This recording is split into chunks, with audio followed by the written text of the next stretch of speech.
Good afternoon, ladies and gentlemen. I hope you're having a good day. So, in our last video, we saw how the end of the Second World War resulted in a stalemate between the Soviet Union and the Americans. You see, the Soviet Union came and liberated the eastern half of Europe. British, French, Canadians, and Americans came in the western half. But where they met, throughout Germany, well, for 40 years, they never left. And this is called the Cold War. Now, behind me you'll see a fence. Most of you have fences. It's what we do between our neighbors, for privacy and whatever.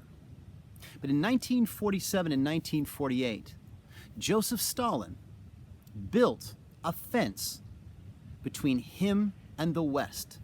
This fence wasn't along any property border. This fence was 2,000 kilometers long, and it was called the Iron Curtain. How did it start? Well, if you do remember our lessons from the First World War, you'll remember a guy called Vladimir Ilyich Lenin, who took the teachings of Karl Marx and started the first communist state in the world. Wait a minute. Listen, I'm going to get back to you because I got to play the part here. Marx, Lenin, and Stalin. So, communism. What is it? What is communism? Well, Karl Marx came up with communism back in the 1840s, him and a guy called Frederick Engels, and they produced this book called The Communist Manifesto. And basically, I'm not going to read it to you because, it's the middle of the afternoon, you shouldn't fall asleep. But basically, it says this, that the worker should be in charge. That basically, he is being exploited. That means he's being taken advantage of by the owners. And that the owners, they have all the money. And that they control everything. And the worker never gets a chance to have any say, to advance his life and that of his families.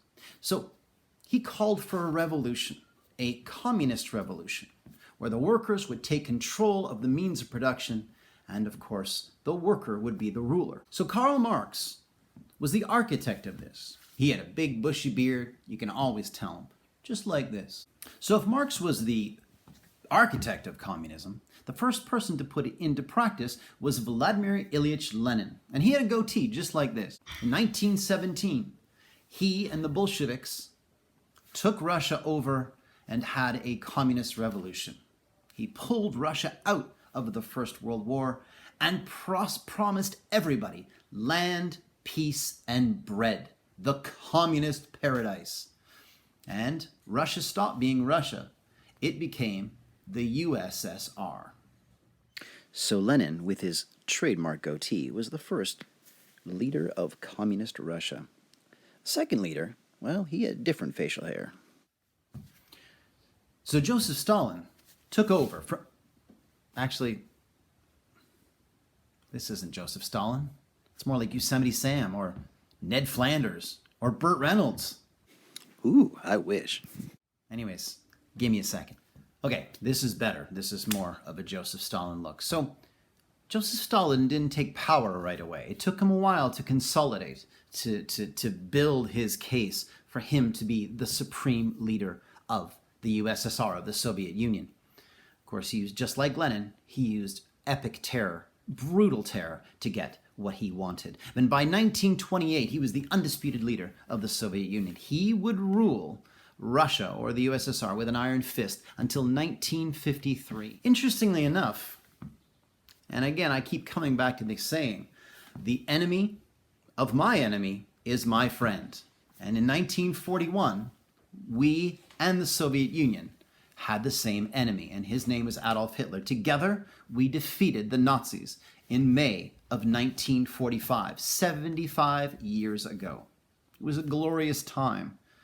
We overcame this tyranny. But, as you know, the friendship didn't last long. You see, Joseph Stalin wanted a buffer. It was an area of land between the Soviet Union and the West. He didn't trust us. He didn't trust the West. He thought he'd be reinvaded again. Also, we were there. English, French, Canadians, and Americans, especially Americans. They had liberated Germany, and they met on that line. You've seen pictures from our last video. Handshakes and smiles. The smiles didn't last long. And by 1947, 1948, there was a frosty chill in the relationship between the West and the Soviet Union. The Soviets, under Joseph Stalin, never left. They instituted their own system of communism in Poland, in Czechoslovakia, in the Baltic states. Anywhere along this line, they forced communism onto the people. It was actually Winston Churchill who coined the phrase Iron Curtain. In a famous speech, he said, "An iron curtain has descended across the continent of Europe." By 1948, they had established what will be known as the Warsaw Pact. Countries that were not Russian, but were a part of the USSR. It was a dividing line. It was a physical and metaphorical barrier between the West and the East. Stalin said we need to protect ourselves from the West because they could invade at any time. And we, of course, are the bastion of freedom. What he meant to do, and what he really was doing, was trying to keep his people in. You see, so many wanted to flee, he had to actually put up a physical barrier to stop them. And by 1948, 49, it was almost impossible to cross the Iron Curtain. This was the world's new reality, East versus West, good versus bad. It drove everything. It drove our economies, it drove the space race and the mission to the moon. It gave us our greatest sports teams and rivalries. It gave us movies based on the Cold War. Always, always, the bad guy was Russian. It was our reality.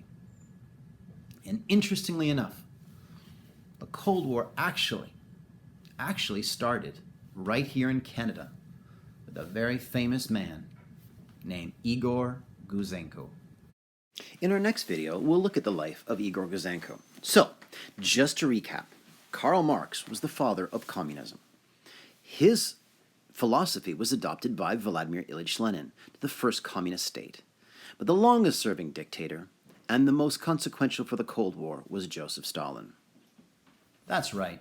Marx, Lenin, Joseph Stalin. Yosemite Sam?